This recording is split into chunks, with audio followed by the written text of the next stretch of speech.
이렇게 함께 읽은 열왕기상 16장에 있는 이 말씀을 통해서 하나님께서 주시는 은혜를 우리가 함께 나누기를 원합니다.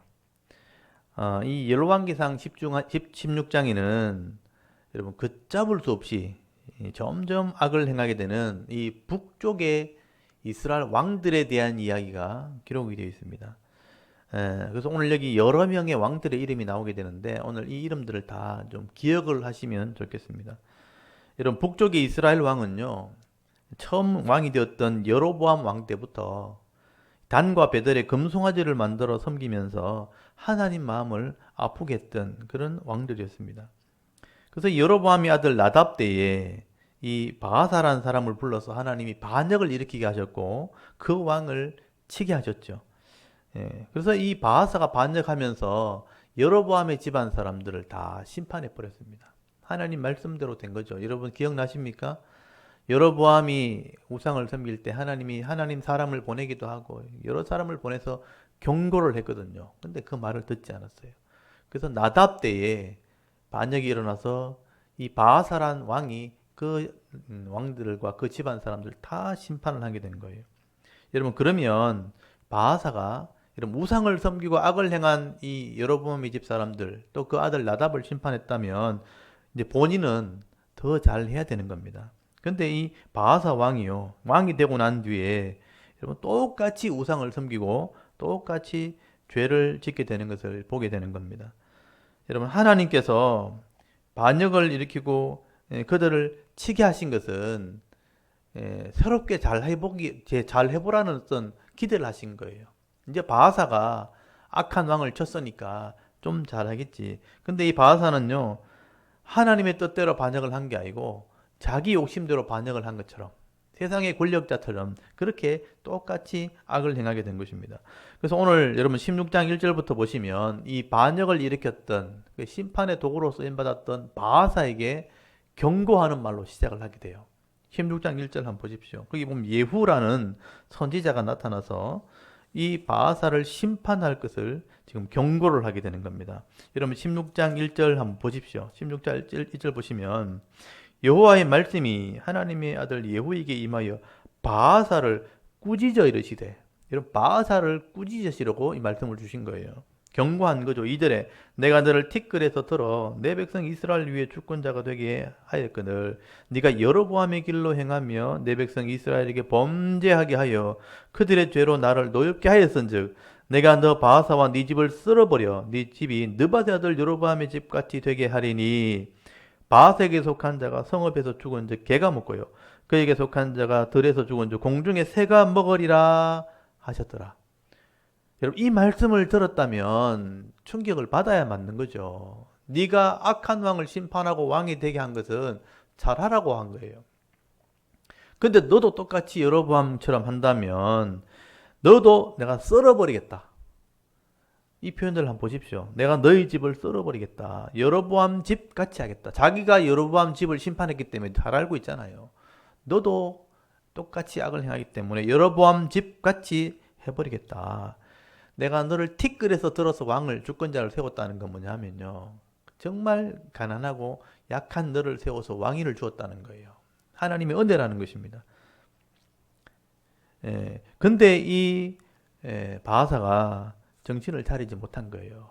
여러분 갑자기 부자가 되면 쫄부가 되면 정신없이 이렇게 향락을 즐기는 것처럼 이 바하사가 갑자기 지금 왕이 되고 나니까 악을 행하기 시작한 겁니다. 그래서 너도 여로보암 집처럼 내가 썰어버리겠다 경고할 때 이 바하사가 이 말을 제대로 듣지 않습니다. 이런 경고의 말씀을 했음에도 불구하고 이 바하사라는 왕이 하나님의 말씀의 경고를 듣지 않아요. 그래서 그 아들 엘라 때 2년 만에 반역이 일어나게 됩니다. 똑같이 반역이 일어나서 똑같이 심판을 받게 되는 일이 역사에 일어났다는 겁니다. 그래서 그 병거를 모는 장군 중에 그나마 신실한 사람, 병거의 절반을 통솔하는 장군이니까 권력이 대단한 사람이죠.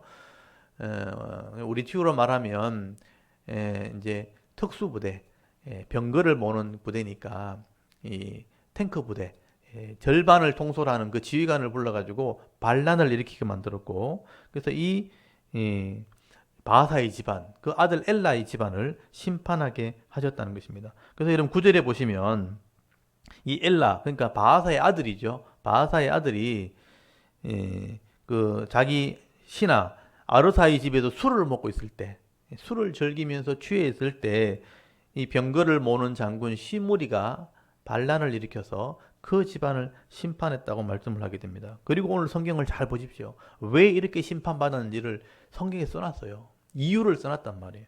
여러분 거기 12절부터 한번 보십시오. 12절에 보시면 바하사의 온 집을 멸하였는데 선지자 예후를 통하여 바하사를 꾸짖어 하신 여호와의 말씀같이 되었으니, 꾸짖어 말씀했는데 안 들었다는 거예요. 그래서 그 말씀대로 되었는데 이는 왜냐하면 바하사의 모든 죄와 그의 아들 엘라의 죄 때문이라 분명히 써놨죠. 바하사의 모든 죄 그리고 그 아들 엘라의 죄, 왕으로 세워줬지만 하나님 말씀 따라 순종하지 않고 우상을 섬기고 백성들을 타락시켰다는 거예요. 그래서 그 바하사의 죄, 그 아들 엘라의 죄 때문이라 그들이 범죄하고 또 이스라엘에게 범죄하게 하여 그들의 헛된 것들로 이스라엘 하나님 여호와를 노하시게 하였더라. 돌이키지도 않고 회개하지도 않고 하나님 말씀 들으려고 하지 않았다는 거죠. 하나님의 노를 크게 만들었다. 노하시게 만들었다. 여러분 이 시므리가 이렇게 병거를 모는 장군이 반역을 일으켜서 이 우상을 섬기는 또 왕을 또 심판을 하게 된 것, 똑같은 일이 벌어지게 된 것이죠. 그런데 그럼 시므리가 그러면 또 이 바하사와 엘라 집안을 심판했더라면 시므리도 그럼 또 잘해야 되는 거예요. 근데 이 시므리도 성경에 보면 또 악을 행했다고 돼 있어요. 여러분 똑같은 일이 계속 벌어지는 거예요. 그래서 이 시므리라는 사람은 반역을 일으켜 놓고도 백성들의 신임을 얻지 못해가지고 7일 만에 왕궁에 불을 넣고 자살을 하게 되는 일들이 벌어지게 됩니다. 그래서 여러분 15절 거기 16절에 보시면 이 블레셋과 전쟁이 있어가지고 이스라엘 백성들은 전쟁터에 진을 치고 있었다라고 돼 있죠. 그 진을 치고 있을 때 왕궁에서는 시므리가 반역을 일으킨 거예요. 그래서 이제 이 전쟁에 나가 있던 오므리라는 장군이 왕궁에서 반역이 일어났다는 얘기를 듣고 군대를 잃고 왕궁을 이렇게 와 보니까 시므리가 왕이 되어 있는 겁니다. 그래서 이 오므리가 그 왕궁을 포위하게 되었을 때 시므리가 이 오므리 장군을 이기지 못합니다. 그래서 이제 왕궁에서 불을 넣고 자살을 했다고 돼 있죠. 그리고 21절에 보시면 이 오므리를 또 반대하는 디분이라는 장군이 또 있었어요. 혼란스럽죠. 이 디분이라는 장군을 다른 사람이 있었기 때문에 오므리가 이 디분이를 죽여버리고 자기가 이제 왕이 되었다라고 말씀을 하게 되는 것입니다. 여러분 이렇게 엘라가 반역을 다 하고 난 뒤에 그 왕을 죽인 시므리는 7일 만에 왕궁에서 불을 넣고 자살을 하게 됩니다. 그래서 이스라엘 모든 남쪽과 북쪽 왕 통틀어서 제일 짧게 왕이 된 사람이 시므리예요. 이 시므리라는 사람은 아마 욕심으로 반역을 일으켰던 것 같아요. 욕심으로 반역을 일으켜서 왕궁에서 왕이 되었지만 오므리에게 포위되는 바람에 7일 만에 자살을 하게 됩니다. 그리고 오므리가 다른 장군을 제거해버리고 디브니를 제거해버리고 평정을 해버립니다. 그래서 이 오므리가 최종적으로 왕이 된 거예요. 굉장히 혼란스러운 시절을 지금 지나게 된 것이죠. 마치 우리나라에 이 고려 왕조가 무너질 때 이 조선 왕조를 세울 때 이 이승계가 군대를 이끌고 와서 나라를 차지했던 것하고 비슷합니다. 그래서 이 오므리가 전쟁터에서 백성들에 의해서 왕이 되어서 왕궁을 포위하게 되었고 그 시므리는 자살하고 디브니를 죽이는 바람에 오므리가 왕이 되었고 그 오므리가 왕조를 세우게 되는 일들이 벌어지게 된 것입니다. 그래서 이러면 이 오므리는요 모든 것을 이제 새롭게 하기 위해서 아예 수도를 옮겨버리죠. 원래는 디르사라는 곳에 왕궁이 있었는데 사마리아라는 곳으로 수도를 옮겨버립니다. 그래서 새롭게 나라를 시작하겠다 그렇게 시작을 하게 된 것이죠. 여러분 이렇게 오므리가 수도를 이제 산 속에서 이제 큰 길이 있는 평지 쪽으로 평야 쪽으로 수도를 옮기게 된 겁니다. 그래서 여러분 산지에 원래 이스라엘 땅은 전쟁이 많은 곳이기 때문에 항상 산지가 이제 요새와 같은 곳이에요. 그래서 그곳에 왕궁을 세우는데 그러니까 이 산중에 있다 보니까 늘 이렇게 폐쇄적이거든요. 그래서 오므리가 이 왕궁을 평지가 있는 대로가 있는 이 사마리아로 옮기게 된 것은 이제는 폐쇄적인 정책이 아닌 개방 정책을 쓰겠다는 거예요. 그래서 이 오므리 왕조 때부터 북쪽 오므리 왕조 때부터 이제는 수도를 옮기면서 다른 나라와 교류를 하게 되어지는 개방 정책을 시작을 하게 되는 겁니다. 그래서 여러분 오늘 거기 16장 24절에 보시면 그러니까 은 2달란트로 세멜에게서 사마리아 산을 샀다고 돼 있죠. 그리고 그 산 위에 성읍을 건축하고 그 건축한 성읍 이름을 그 산 주인이었던 세멜의 이름을 따라 사마리아라 일컬었더라라고 말씀을 하고 있습니다. 그래서 이 세멜이라는 사람이 그 사마리아라는 그 산의 주인이었어요. 그 세멜이란 말이 지킨다, 보호한다라는 뜻이거든요. 근데 세멜이야, 무슨 이야 하는 것은 누구 땅 이런 뜻이에요. 예, 그래서 무슨 아시아, 뭐 기르기야, 뭐 이야 할 때는 무슨 누구의 땅, 루디아, 이렇게 룻의 땅 이런 뜻이거든요. 세멜이야, 세멜이야는 세멜의 땅 이런 뜻이에요. 그러니까 세멜이라는 뜻이 지킨다, 보호한다는 보호받는 땅 이런 의미가 되는 거예요. 그래서 이 사마리아라는 이름은 보호받는 땅 그런 이름을 가지고 수도를 세우게 된 것입니다. 예, 그래서 이 사마리아 땅의 그 위치를 우리가 잘 모르기 때문에 제가 지도를 조금 보여드리겠습니다. 그러니까 이게 산지 쪽에서 평야 쪽으로 이제 평지 쪽으로 나오게 되었다 하는 것을 우리가 좀 확인을 하면 좋겠습니다. 우리 영상으로 보시는 분들은 지도를 좀 잘 안 보일 수도 있지만 한번 확인해 드리겠습니다.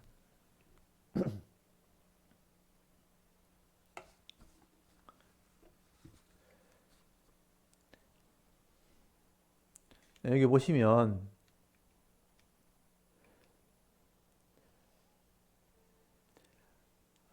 여기 디르사라는 곳이 여기 있어요. 디르사가 여기 이제 여기 헤브론에서부터 베들레헴, 예루살렘, 라마 이렇게 베델 그다음에 세겜, 디르사 여기에 산지 땅이 여기 산지길이거든요. 여기가 산지고 여기서 쭉 내려오면 여기가 평지가 나요. 평지 땅인데 여기 보시면 이제 아까 나답 때 바하사가 반역을 한 사건입니다. 이건 지도는 아까 디르사에서 블레셋의 전쟁이 있을 때 깁부돈이라는 곳에 전쟁이 있을 때 이 나답이 이스라엘을 치기 위해서 깁부돈을 애워싸고 있을 때 바하사가 나답을 죽이고 반역을 했다. 그러니까 아까 바하사가 이 나답을 죽이고 반역을 하고 난 뒤에 자기가 왕이 되었잖아요. 그러니까 왕이 되고 난 뒤에 나중에 똑같이 악을 행할 때 너도 심판받게 될 것이라 하고 책망 들었던 게 여기서 이제 바하사가 반역을 했던 곳입니다. 그리고 여기 보면 디르사에서 다시 한번 여기 블레셋의 전쟁을 하게 되죠. 깁부돈. 그러니까 이 블레셋 전쟁에서 아까 나답 때에 블레셋을 점령을 하지 못했기 때문에 이 바하사 왕 때 그 다음에 바하사의 아들 엘라거든요. 엘라 때 똑같이 이 깁부돈에서 전쟁을 하고 있었죠. 이때 오므리라는 장군이 이 전쟁을 하고 있었고 이 사이에 이 왕궁에서는요 반란이 일어난 거예요. 시므리가 왕궁에서 반란을 일으켰는데 이 오므리가 깁부돈에서 왕궁에 반란이 일어났다는 소식을 듣고 급하게 왕궁으로 돌아가게 된 거죠. 그래서 이제 이 오므리가 군대를 이끌고 사마리아 성에 그 디르사 성에 가보니까 시므리가 이제 왕궁에서 왕이 된 거죠. 그래서 왕궁을 포위하니까 시므리는 왕궁에서 불을 놓고 자살해버리고 디브니를 죽여버리고 이 오므리가 여기서 이제 왕이 된 겁니다. 그래서 여기서 왕이 되고 난 뒤에 이 산지에서 내려와서 사마리아가 바로 여기예요. 여기 보시면 밑으로 쭉 내려오죠. 요게 이제 해변도로로 내려오는 길입니다. 요게 해변도로인데 이 해변도로가 북쪽으로 가면 두로와 시돈 땅, 남쪽으로 내려오면 블레셋과 애굽으로 가는 길이에요. 그리고 이제 이 북쪽으로 계속 올라가면 아람으로 올라가는 길이 나옵니다. 그래서 이제 이 사마리아라는 지역 바로 위에 여기가 이제 여러 길이 만나는 곳이에요. 북쪽에서 내려오는 길, 아람에서 내려오는 길, 애굽에서 올라오는 길, 여기 다 만나는 곳이 바로 이 사마리아라는 지역입니다. 그래서 모든 것이 소통되고 개방이 되어져 있는 곳이 사마리아라는 지역이에요. 그래서 이제 산속에서부터 수도를 이렇게 사마리아로 세멜의 땅을 사서 사마리아로 옮겼다는 것은 개방 정책을 하겠다. 그런 의미가 되는 거예요. 그래서 그 아들 아합 때에 이방 여인과 결혼하게 되고 이방의 문화를 수용하게 되고 이방의 종교를 받아들이게 되는 그런 개방 정책이 일어나게 되는 큰 변화를 일으키는 것이 바로 오므리 장군이 오므리 때 했던 일들입니다. 그래서 우리가 이런 부분들을 좀 기억을 하셔야 돼요. 이렇게 오므리가 이제 혼란스러웠던 그 왕들을 다 정리해 버리고 이제 왕조를 세우게 되는데, 왕조를 세우고 난 뒤에는 개방 정책을 펴면서 그 아들 아합 때에 이제 페니키아의 우상을 섬기는 그런 문화를 받아들이게 된 것이죠. 그래서 여기서 중요한 게 하나 있는 게, 이 오므리가 왕이 될 때 전쟁터에서 어떻게 왕이 되었는가, 이걸 한번 잘 보셔야 돼요. 이 오므리가 왕이 될 때 백성들이 오므리를 왕을 세웠다 하는 것을 보게 됩니다. 여러분 거기 오늘 본문을 한번 보시기 바랍니다. 본문에 보시면 여기 16절을 한번 보십시오. 16절에 보시면 진중의 백성들이 시무리가 무반하여 왕을 죽였다는 말을 들은지라 그날에 이스라엘의 무리가 진에서 군대 지휘관 오므리를 이스라엘의 왕으로 삼음해. 거기 보시면 이스라엘의 무리가 진중에서 오므리 장군을 왕으로 세웠다. 백성들의 뜻에 의해서 이 오므리가 왕이 된 것입니다. 그러니 이 오므리라는 이 왕은 하나님이 세우신 왕이라기보다는 백성들의 뜻에 의해서 왕이 된 거예요. 그러니까 백성들의 눈치를 안 볼 수가 없는 거예요. 그래서 백성들의 뜻을 따라서 정치를 하게 되어지고, 또 백성들의 뜻을 따라서 결정을 하다 보니까 더 악을 행하게 되어지고 더 많은 우상을 섬기는 그런 왕이 되었다는 겁니다. 그래서 여러분 25절 한번 보십시오. 역사의 평가를 보시면 오늘 16장 25절에 오므리가 여호와 보시기에 악을 행하되 그 전에 모든 사람보다 더욱 악하게 행하여, 이 부분을 줄을 딱 쳐놨어요. 이때까지 왕도 다 악한 왕이었어요. 여로보암, 또 바하사, 여로보암 다음에 나답이죠. 금송아지 만들어 섬겼잖아요, 처음에. 그리고 그것을 심판한 게 바하사 엘라거든요. 근데 똑같이 악을 행했거든요. 그 죽인 사람이 시므리거든요. 시므리도 똑같이 악을 행했어요.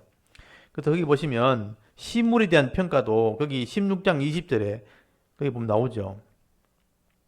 시므리의 남은 행위와 그가 반역한 일은 이스라엘 왕 늑대 제작에 기록되지 아니하였느냐. 그래서 그리고 19절에 보시면 그가 여호와 보시기에 악을 행하여 범죄하였기 때문이라. 그가 여로보암의 길로 행하여 그가 이스라엘에게 죄를 범하게 한 그 죄 중에 행하였더라. 시므리도 똑같이 악을 행한 거예요. 다 악한 왕들이에요. 그런데 이런 악한 왕들보다 더 악을 행한 게 오므리라는 거예요. 성경은 그렇게 기록을 하고 있습니다. 그래서 25절을 제가 다시 한번 읽어볼게요. 오므리가 여호와 보시기에 악을 행하되 그 전에 앞에 악한 왕들보다 모든 사람보다 더욱 악하게 행하여 느밧의 아들 여로보암의 모든 길로 행하며 이 금송아지 섬겼다는 겁니다. 그가 이스라엘에게 죄를 범하게 한 그 죄 중에 행하여 그들의 헛된 것들로 이스라엘 하나님 여호와를 노하게 하였더라라고 말씀을 하고 있는 거죠.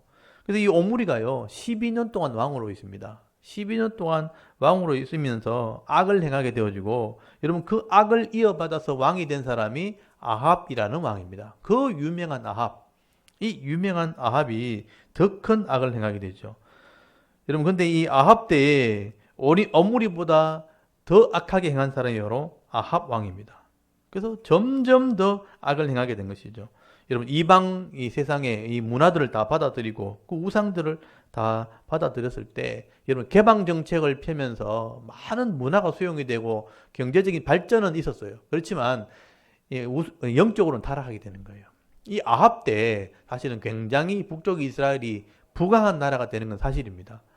그래서 남쪽도 그렇고, 남쪽도 이 여호사밧 왕 때 굉장히 부를 누리게 되거든요. 그래서 이제 부를 누렸지만 나라는 발전했지만 영적으로는 타락하게 되었고요. 종교적으로 타락하게 되었다는 것을 우리가 알 수 있게 되는 것이죠. 그래서 이 아합은 시돈의 여자 엣바알의 딸을 데리고 와서 결혼하게 되는데 그 사람이 바로 이세벨이라는 여자입니다. 그래서 오늘 본문을 다시 한번 보시면요. 거기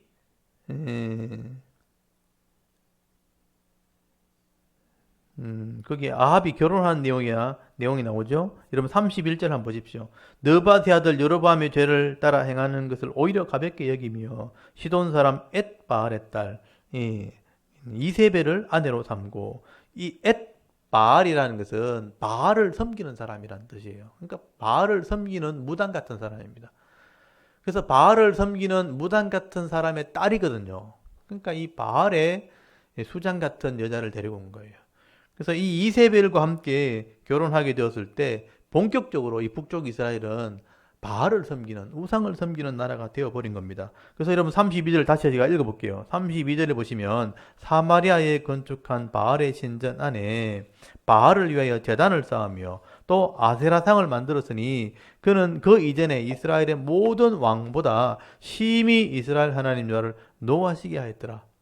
오므리 왕도, 그 아버지 오므리도 앞에 있는 왕들보다 더 악한 왕이었는데 이 오므리보다도 이 아합은 모든 왕보다 심히 이스라엘 하나님 노하게 하신 왕이었다. 그렇게 말씀을 하고 있는 거죠.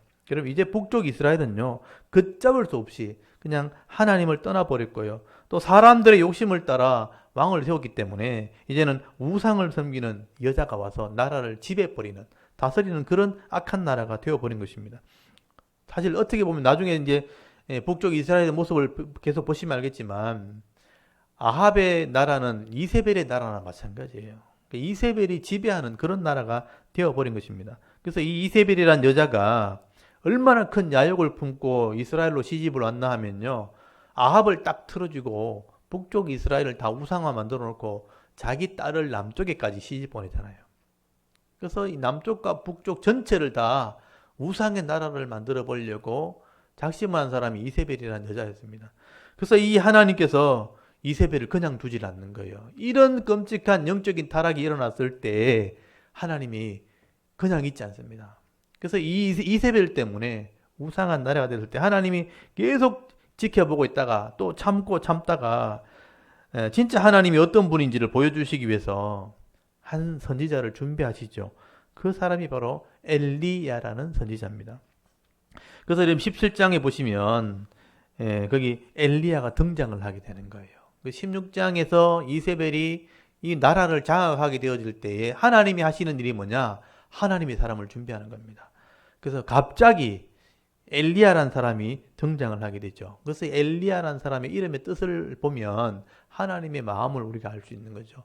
엘로힘은 야훼라 이런 뜻이에요. 엘리야라는 말은 엘로힘은 야훼라. 그래서 엘로힘 하나님은 야훼, 그러니까 여호와 진짜 신이다 이런 뜻이거든요. 여호와가 진짜 하나님이다, 여호와가 진짜 신이다 하는 그런 이름의 뜻을 가지고 있는 것이 엘리야의 이름입니다. 이런 북쪽 이스라엘은 왕뿐만 아니라 이제 모든 백성이 다 타락을 했고요. 이제 왕과 백성들이 다 같이 금송아지를 섬길 뿐 아니라 이제는 바알과 아세라를 음란하게 섬기는 이 음행의 신입니다. 음란하게 섬기는 그런 시대가 되어버렸기 때문에 하나님께서 내가 진짜 신이다, 내가 진짜 신이다, 누가 진짜 신인지 한번 보여주겠다. 그래서 엘리야 선지자를 보내게 된 것이죠. 여러분 근데 사람은 참 어리석은 게 하나님은 눈에 보이지 않기 때문에 눈에 보이는 것을 자꾸 따라가는 거예요. 눈에 보이고 자기 앞에 있는 게 그게 전부인 줄 아는 거예요. 그래서 눈에 보이는 신, 자기 앞에 일어나는 일들 그것만 보고 그게 진짜 신인 줄 알고 따라가게 되는 겁니다. 사실 이게 인간의 한계고 또 죄인들의 속성이라는 것입니다. 그래서 하나님께서는요, 이미 모세에게 하나님 말씀을 주실 때부터 이스라엘 백성들이 이런 시대가 오게 될 것을 말씀하신 거죠. 여러분 하나님이 보이지 않는 하나님이고 말씀을 통해서 그들과 언약을 맺었는데 이 백성들이 하나님께 복을 받게 되어지면 나중에 눈에 보이는 세상을 따라가는 일들이 일어나게 될 거다. 이 어리석은 백성이 그런 삶을 살게 될 것을 이미 말씀을 해놓은 거죠. 여러분 이스라엘 백성들이 땅도 없고 나라도 없을 때 하나님께서는 땅과 자손을 주겠다고 약속을 했습니다. 그리고 아브라함의 후손들 또 야곱의 아들들을 통해서 또 모세의 이 지도자를 통해서 땅을 차지하게 하고 나라를 세우게 만들어 주었는데 여러분 잘 살게 되니까 이제 눈에 보이는 것, 손에 잡히는 것 따라서 타락을 하게 된 거예요. 그래서 여러분 신명기 32장 6절에 보시면요, 하나님께서 이렇게 말씀하십니다. 어리석고 지혜 없는 백성아, 여호와께 이같이 보답하느냐? 그는 네 아버지시요 너를 지으신 이가 아니냐? 그가 너를 만들었고 너를 세웠도다. 여러분, 하나님이 그들을 구원하셨고 하나님이 그들을 만들었고 하나님이 그들을 다스리고 계시는데도 눈에 보이지 않으니까 믿지 못하고 제대로 섬기지 못하고 눈에 보이는 신과 또 손에 잡히는 것을 따라서 타락하게 되는 어리석은 백성이라. 여러분, 신명기 32장 6절에 하나님이 이스라엘 백성들에게 노래를 만들어 불러라. 너희들이 이렇게 될 거다 하고 기록을 해놓으신 것입니다.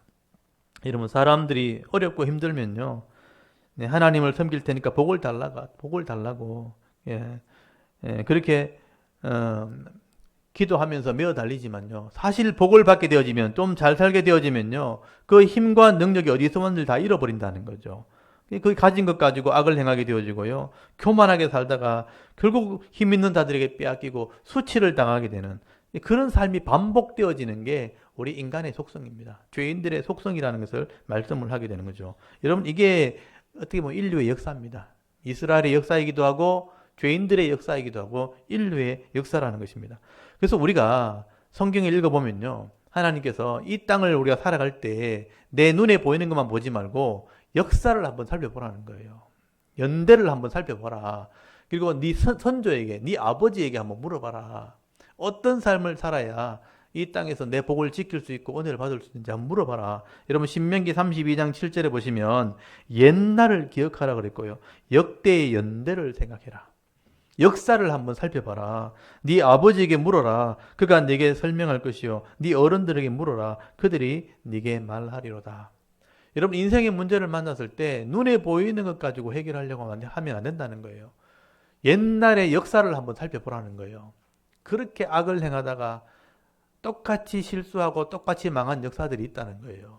그래서 옛날 역사를 우리가 살피고 그 선조들에게, 아버지에게 먼저 한번 물어봐라. 그래서 그 삶의 지혜를 얻어서 이 땅에 유혹되는 삶을 살지 말고, 실족하는 삶을 살지 말고 지혜로운 삶을 살아라. 복 있는 자의 삶을 살아라. 그렇게 말씀하는 겁니다. 그래서 여러분, 성경을 살피고 역사를 보는 것은 굉장히 중요한 것입니다. 그래서 역사를 보는 눈, 시대를 보는 눈, 또 새로운 말씀의 기준을 가지고 살아가는 것, 이게 우리 성도가 해야 될 일이라고 말씀을 하게 되는 것이죠. 만약에 이런 역사를 보는 눈이 없다면 우리는 똑같은 일을 하게 되는 거죠. 이런 잘못했다고 악을 행한다고 막 욕하다가도 내가 그 자리에 가면 똑같이 죄를 짓게 되어 있습니다. 지금 우리 정치하시는 분들이 권력을 가지신 분들 한번 보십시오. 야당일 때는 막 똑같이 비판하다가 실제로 권력을 가지고 그 자리에 가니까 똑같이 악을 행하고 똑같이 죄를 짓지 않습니까? 역사를 살핀다면, 삶의 기준이 있다면 그렇게 하면 안 되는 거예요. 내가 기회를 얻었을 때 공의를 행하고 정의를 행할 줄 알고 하나님 말씀의 기준을 가지고 말씀대로 순종할 때 자기 삶 가운데 은혜가 있고 복이 있게 되는 것입니다. 그래서 여러분, 시대를 보는 눈이 반드시 있어야 되고요, 역사를 보는 눈이 반드시 있어야 됩니다. 그리고 하나님의 말씀의 기준을 분명히 가지고 살아야지만 그 시대에 똑같은 삶 속에서 은혜를 받게 되는 거죠. 그렇지 않다면 우리는 세상의 흐름을 따라 그냥 흘러가 버릴 겁니다. 눈에 보이는 대로, 손에 잡히는 대로 그냥 따라가다가 똑같이 그렇게 실수하고 죄를 짓고 똑같이 악을 행하는 것입니다. 여러분, 한번 보십시오. 이 왕들이 자기가 반역을 해놔놓고 자기가 악을 심판해놓고 그 자리에 가니까 똑같이 악을 행하잖아요. 여로보암, 나답이 악을 행한다고 바아사가 반역해놔놓고 바아사가 똑같이 악을 행하고, 그 아들 때 시므리가 반역해놔놓고 시므리가 또 악을 행하고, 시므리를 또 반역해서 죽여놓고 오므리가 더 큰 악을 행하고, 그 아들 아합은 더 큰 악을 행하고, 똑같은 일을 반복하지 않습니까? 그래서 결국은 똑같이 심판을 받게 되는 것입니다. 그래서 여러분, 성경은 이런 역사를 기록하고 있다는 것을 꼭 기억을 하셔야 됩니다. 그래서 사도 바울이 성도들에게 그런 말을 한 겁니다. 자기 아들 같은 디모데에게 마지막 시대가 될수록 세상은 계속 이렇게 죽고 죽이고 뺏고 빼앗기는 삶을 살게 될 거다. 세상은 이렇게 빨리 변할 거다. 그렇지만 변하지 않는 이 하나님 말씀, 진리의 말씀을 가르쳐라. 그것을 강조를 하게 되는 겁니다. 여러분, 디모데전서 4장에 보면 바울이 디모데에게 교훈하는 말씀이 있습니다. 여러분, 한번 찾아볼 수 있기를 바랍니다. 오늘 우리에게 주시는 말씀으로 디모데전서, 신약 성경의 디모데전서 4장 6절을 한번 펴보십시오.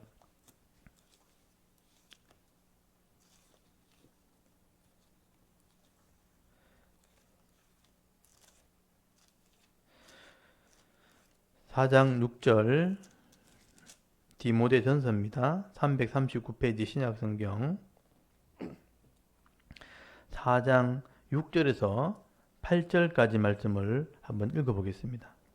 4장 6절에서 8절까지 같이 읽습니다. 시작. 네가 이것으로 형제를 깨우치면 그리스도 예수의 좋은 일꾼이 되어 믿음의 말씀과 네가 따르는 좋은 교훈으로 양육을 받으리라. 망령되고 허탄한 신화를 버리고 경건에 이르도록 네 자신을 연단하라. 육체의 연단은 약간의 유익이 있으나 경건은 범사에 유익하니 검생과 내생에 약속이 있느니라. 아멘. 여기 보시면요. 거기 5절에 하나님 말씀과 기도로 거룩해집니다. 말씀과 기도로 거룩해지기 때문에 이것으로 형제를 깨우치란 말은 하나님 말씀으로 형제를 깨우치고 그리스도의 좋은 일꾼이 되어 말씀과 네가 따르는 좋은 교훈의 양육을 받도록 해라. 가르치란 얘기죠. 망령되고 허탄한 신화, 세상의 문화들이죠. 그것을 버리고 경건에 이르도록 네 자신을 연단해라. 오늘 우리에게 주시는 말씀 중에 하나가 경건에 이르도록 연단하라 하는 말씀 있죠. 경건. 경건이 뭐냐? 자신의 삶은 하나님 말씀에 헌신하는 거예요. 경건이란 말 자체가 헌신한다는 뜻입니다. 하나님 말씀에 내 삶을 헌신하는 거예요.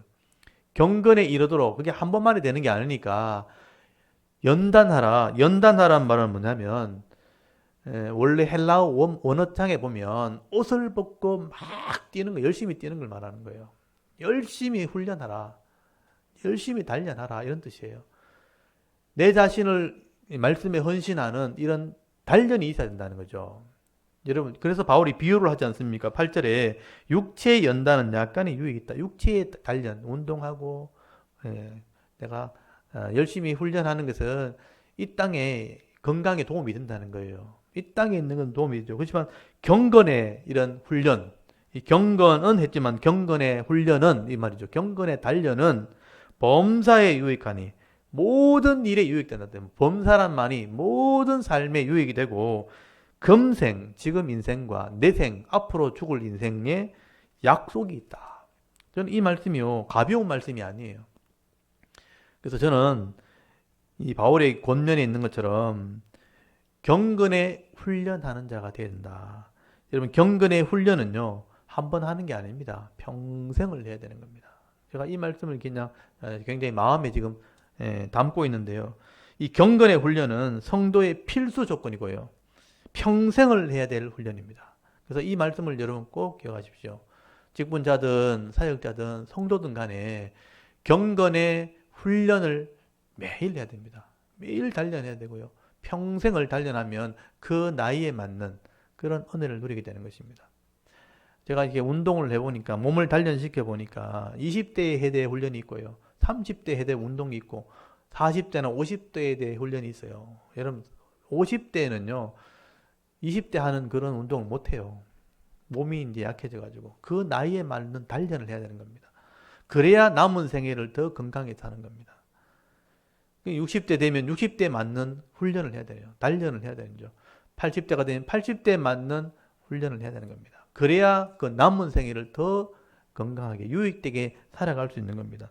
근데 경건의 훈련은 영혼의 훈련은 매일마다 해야 돼요. 매일마다. 어린아이도 해야 되고 청년도 해야 되고 노년도 해야 되고 우리가 장년도 해야 되는 겁니다. 그래서 경건의 훈련은 우리가 매일 해야 되는 거다.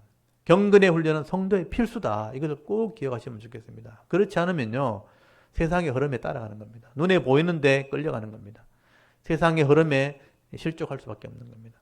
변하지 않는 하나님 말씀으로 우리가 단련이 되어진다. 경건의 훈련을 멈추지 않는 그런 성도들이 되어야 되죠. 평생 이 경건의 훈련을 하게 되어질 때에 하나님의 은혜와 복을 다 받아 누리는 금생과 내생이니까 이 땅에서는 복을 받게 돼 있고요. 내생에는 앞으로 생에서는 영생의 복을 얻게 되는 거죠. 그 약속이 있는 것이 경건의 훈련입니다. 그렇다면 우리가 해야 되는 게 맞죠. 그래서 여러분 이 디모데전서 4장 11절 12절에 보시면 아까 그 찾았던 본문을 다시 한번 보십시오. 디모데전서 4장 11절, 12절 말씀을 한번 읽어볼까요? 11절, 12절 말씀을 읽겠습니다. 시작. 너는 이것들을 명하고 가르치라. 누구든지 내 연수함을 없이 여기지 못하게 하고 오직 말과 행실과 사랑과 믿음과 정절에 있어서 믿는 자에게 본이 되어. 여기 보시면 말과 행실과 사랑과 믿음과 정절에 우리가 본이 되려면 이게 훈련이에요. 그래서 말하는 것, 행동하는 것, 사랑으로 섬기는 것, 믿음으로 견디는 것, 정절, 순결을 지키는 것, 믿음을 지키는 것, 이것에 본이 되어서 살아가야 되는 것입니다. 그래서 내가 이럴 때까지 읽는 것, 권하는 것, 가르치는 것을 전념하게 하라. 그리고 네 성숙함을 나타내라. 이게 경건의 훈련이죠. 여러분, 이런 경건의 훈련을 통해 우리가 하나님의 사람으로 온전하게 되기도 하고요. 선한 일을 행할 능력을 갖추게 되는 겁니다. 그래서 바울이 나중에 디모데후서 마지막 편지를 쓸 때, 그러나 너는 내게 배우고 확실한 일에 거하라. 배우고 확실한 일에 거해야 된다는 거예요. 너는 네가 누구에 배운 것을 알며 어려서부터 성경을 알았나니 성경은 능히 너로 하여금 그리스도 예수 안에 있는 믿음으로 말미암아 구원에 이르는 지혜가 있게 하느니라. 성경이 우리를 구원에 이르는 지혜가 있게 하는 거예요. 그리고 디모데후서 3장 16절 이하에 보면 하나님의 사람으로 온전케 하는 거죠. 교훈하고 책망하고 바르게 하고 의로 교육하고, 이 하나님의 사람으로 온전케 할 뿐 아니라 모든 선한 일을 행할 능력을 갖추게 하는 것이 바로 변하지 않는 하나님 말씀이라. 이 하나님 말씀으로 우리가 경건의 훈련, 연단을 하게 되어질 때에 우리는 흔들리지 않는 그런 믿음을 소유하게 되는 겁니다. 여러분 오늘 여러 왕들의 모습을 보면서요, 이런 왕들이 왜 똑같이 악을 행할까 한번 생각해 보십시오. 그 사람들이 하나님의 뜻을 따라서 도구로, 심판의 도구로 쓰임받아서 왕위를 얻었을 때 주위에 있는 신하들은 그대로 있는 거예요. 여러분, 여로보암을 섬기고 나답을 섬기던 신하들이요, 나중에 이 바하사가 왕이 되었을 때 똑같이 악을 행하도록 유혹을 하는 겁니다. 그것을 이기지 못하는 거죠. 그러니까 하나님의 뜻을 따라 반역을 해놔놓고 주위 사람들의 그게 칭찬하는 말, 또 유혹하는 말, 그거 다 듣고 악을 행하게 되어지고, 하나님 말씀의 기준을 가지고 있지 않으니까, 경건의 연단이 되어 있지 않고 말씀의 연단이 되어 있지 않으니까 세상의 말에 다 유혹에 넘어가는 거죠. 그래서 또 악을 행하다가 또 심판을 해놔놓고 또 사람들의 말에 현혹이 되어서 또 악을 행하다가 권력을 남용하게 되죠. 그래서 그들의 행한 권세라고 되어 있잖아요. 그들의 행한 권세가 다 책에 기록되어 있다. 악을 행하면 권세를 남용하는 거죠. 그래서 다 심판을 받게 된 것입니다. 반역을 해놔놓고 또 심판당하고, 반역을 해놔놓고 또 심판을 당하고, 그러니까 죽고 죽이는 인생을 사는 그런 인생을 산 것밖에 안 되는 거예요. 그래서 이 왕들의 이름을 기억하십시오. 여로보암, 나답, 반역했던 바하사, 엘라, 반역했던 시므리, 반역했던 오므리, 그 아들 아합, 똑같이 악을 행하다가 나중에 다 잃어버리죠. 반역을 당하니까 다 잃어버리죠. 다 잃어버리고 수치와 부끄러움을 당하는 그런 왕의 이름으로 기록된 것입니다. 오늘도 이 성경에 나오는 이런 어리석은 이 왕들의 역사를 보면서요, 여러분 지혜를 좀 배울 수 있기를 바랍니다.